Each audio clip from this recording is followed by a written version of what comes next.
Hello, folks. This is the Stronger Relationships, Better Business podcast. My name is Kenny Erike, and this is a KE Consulting production. Learn more about our work by visiting KENEERIKE.com.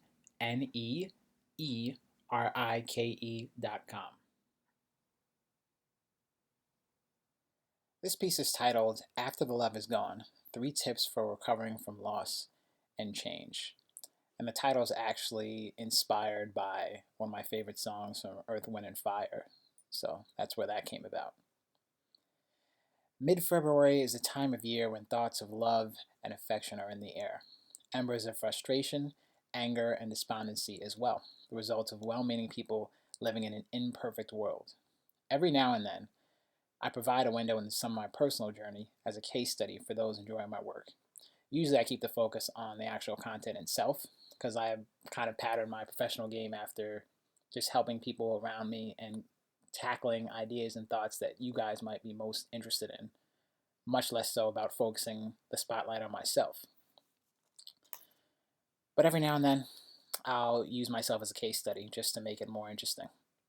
And over the last 8 months, I've dealt with loss and unexpected change of different sorts, some by choice, others by circumstance. It's never easy.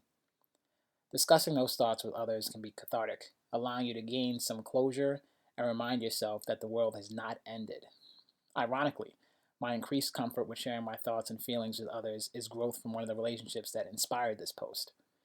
Even if I have to distance myself from an environment when the winds change, I've never had a problem compartmentalizing, recognizing what I've gained from the experience, and giving gratitude and thanks where it's deserved.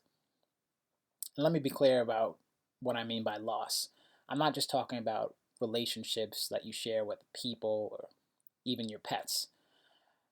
I'm talking about maybe a new job you thought you had in the bag after a series of great interviews, or you're a sports fan and your favorite team just lost in the big game, which will be the day before this once you read this article. Unanticipated changes and events can really do a number on your sense of stability and self worth.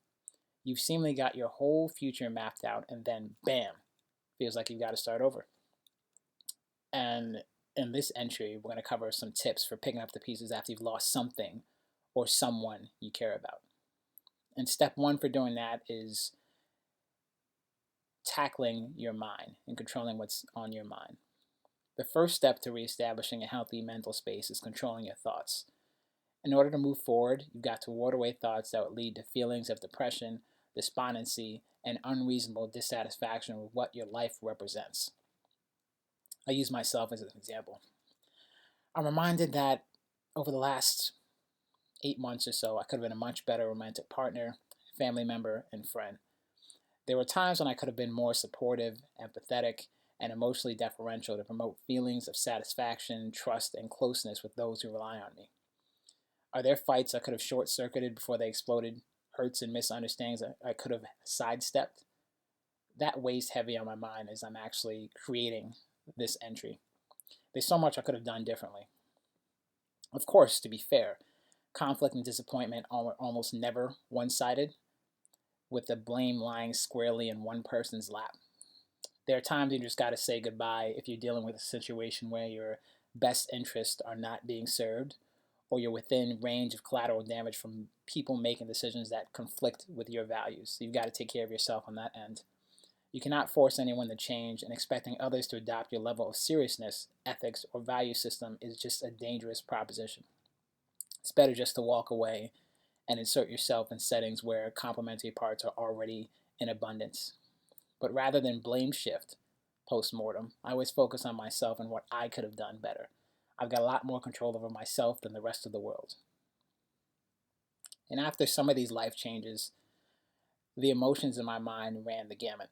Resentment stemming from opportunities lost, anger and frustration for the roles that all parties played when the situation took a turn for the worse, nostalgia and appreciation for good times past, an ignoble desire for those I've left behind to struggle so my contributions can be truly recognized and appreciated. And really, this sour grapes feeling is not uncommon. If you've ever left a job or a team where you felt underappreciated, you know that feeling all too well. You never want to look back and say, hey, these guys are actually doing better without me. And that's a natural feeling, although it's not exactly a pure or nice thing to let go through your mind. And I'll say this to the men who are listening to this: there's no shame in acknowledging that you're in pain or you're down. Life can be rough, and we're not robots. Sticks, stones, words, and fights all hurt. It doesn't render you less of a man to acknowledge and consider feelings and emotions that exist inside of you. That sort of introspection, where you can label and recognize everything happening, can graduate you to a better husband, father, friend, and leader. Of course, you want to avoid becoming a prisoner of your emotions as well, less capable of differentiating biased perspective and objective reality. If you allow your emotions in the moment to dictate your evaluation of present and past history, you're going to run into problems, especially if others cannot trust you to be safe with their own well being, aware that your interpretation of your shared relationship is at the whim of whatever emotions are occupying your mind at the time. That's why it's really dangerous to not understand that what you see, your perspective, isn't always objectively true. You got to factor in that people see things the way they see things, and to them, that's their reality. So you got to keep that in mind. And nobody wants to feel like their own perspective, values, and contributions will not be appreciated. So, what next after the dust settles? As tempting as it is to envelope yourself in self pity, you've got to realize that you've got to release the emergency brake and move forward. It's human to experience negative thoughts related to a person or situation. No harm there. What you have to avoid is building a nest for them, allowing them to occupy a permanent space in your mind. Like a firefly, you catch these thoughts flickering in the darkness and release them back into the abyss, to be replaced with words, images, and other thought patterns that are better aligned with what you want in the future. You can decide to be joyful no matter what happens to you. You may not control everything that happens to you, but you can decide how you react to it. And that's actually a skill that I will explore in a future entry. Your mind manifests what it dwells on, so you have to seize control of what you feed it. If you linger on thoughts of toxicity, rejection, failure, and resentment, that's what you're going to breed in your life, and that's what you're going to see. And from my own experience, rather than wallow in the I wish I would haves or pine for life do-overs that would never happen, I opted for a much more beneficial response. I reframed my experience and thought about what opportunities have opened up in the wake of these changes, which segues into my next tip. Snatch victory from apparent defeat. There's value in everything we go through in life, no matter how demoralizing it may seem. Even tragedies can provide some benefit to us if we're paying attention. What lessons can we take from the experience to help us move forward? Where do we contribute to our own loss? Maybe you did not do enough prep work for an interview, setting the stage for a comedy of errors. Or if you find yourself routinely at odds with the people in your social circle, maybe you have no business hanging around them in the first place. Proverbs chapter 13, verse 20 says, "Walk with the wise and become wise, for a companion of fools suffers harm." I'm sure you can glean the meaning from that one and how it's relevant to what you're listening to now. Focus not on how others did not wrong. Think about what sort of value can be gained for you in the future. And you do that best by focusing on yourself, not as much worrying about what other people did wrong. You want to conduct some introspection and consider asking for wise counsel as well, pertaining to your role in the situation. Big winners in life maintain a culture of 100% accountability, where the reasons why things happen to them are their fault. Nobody likes a finger pointer, and it will prevent you from becoming a better person going forward. And in my own case, for some of the women in my life, I needed to be more emotionally available. People need to know you hear their pain and desires, even if the words and actions they drop on your plate do not add up logically. The ability to recognize, articulate, and share the thoughts and feelings running through your head is one of the chief desires women want from the people around them. If you're a man who can deliver this reliably, you're going to be in big demand, whether that's as a leader in any organization who can connect with everyone on a level that encourages a sense of empathy and unity, or as a boyfriend or husband. Remember this: women are a reflection of their environment around them. The energy, support, and normative cues she receives play an inordinate role in her behavior and demeanor. Yes, there's a sizable personal accountability element there as well, but when surrounded by the right elements, women are powerful catalysts. This is coincidentally one of the reasons why the rash of single parent families is so dangerous for society going forward, but that's a talk for a whole nother day. The lessons I've learned have stuck with me, and the willingness to humble myself and absorb feedback has helped me evolve. That growth continues to find its way into my work and has cultivated a more empathetic, considerate, supportive individual without splintering the calm, self assured exterior I've always boasted. Tip number 3: decide where you want to go next. Adjust your attitude. Get busy and get moving towards your future. You need to make room for something new, so clear out emotional and mental space for the arrival of what you want. Are you after a new position? Looking to fill a void from the loss of someone in your circle? Decide what you want and start drawing up plans to go after it. If we're talking about a separation from a person, limiting contact and exposure to any materials that might evoke memories of them may be useful, for the near future at least, until some of the raw emotions have simmered down and you can engage with them in a way that's healthy for you.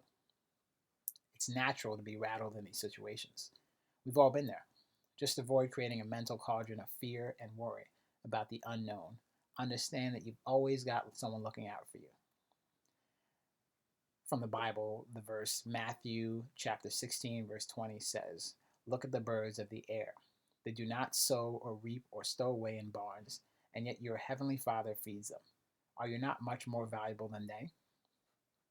Think about how that relates to what we just talked about. Hold on to the lessons you've learned. Visualize your thoughts and goals and devote your energy to crafting your future. If memories, good or bad, pop into your head, do not dwell on them. Use them to get excited about the memories you will create in the future. And instead of ruminating on what you lost, start thinking about what you gained. There are reasons why things did not work out. Keep that in mind anytime you're tempted to romanticize your previous experiences. When we look back at different times in our lives, we tend to remember only the events that generated the biggest emotional responses. We forget many of the mundane conflicts and indiscretions that transpired. That phenomenon is a close cousin of what's called the availability bias.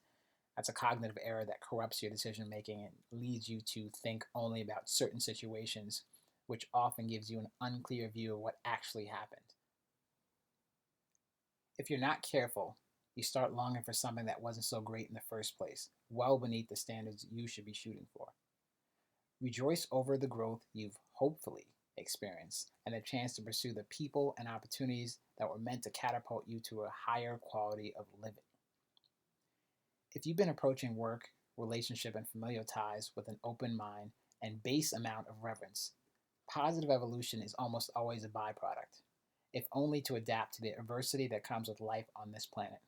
As long as you're not the type who thinks you know everything and registers feedback as a personal attack, social osmosis should have been chiseling away at some of your rougher edges. Every single day and interaction is a chance to move closer to your destiny, if you're open to growth. One thing that is guaranteed in this life is going to be change, whether that's change you want or change you don't. You've got to learn how to handle that in a way that's going to make your future something that you want to occupy. Fortunately, you don't have to be a helpless passenger in that journey. And if you've got any tips on how you've rebounded when you've dealt with things you weren't expecting, or if you need any help because you're dealing with some pain or some hurt and you're still trying to get over it, feel free to reach out to me. Contact at kennyerike.com. And do let me know what you think about this entry as well. Take care. Bye.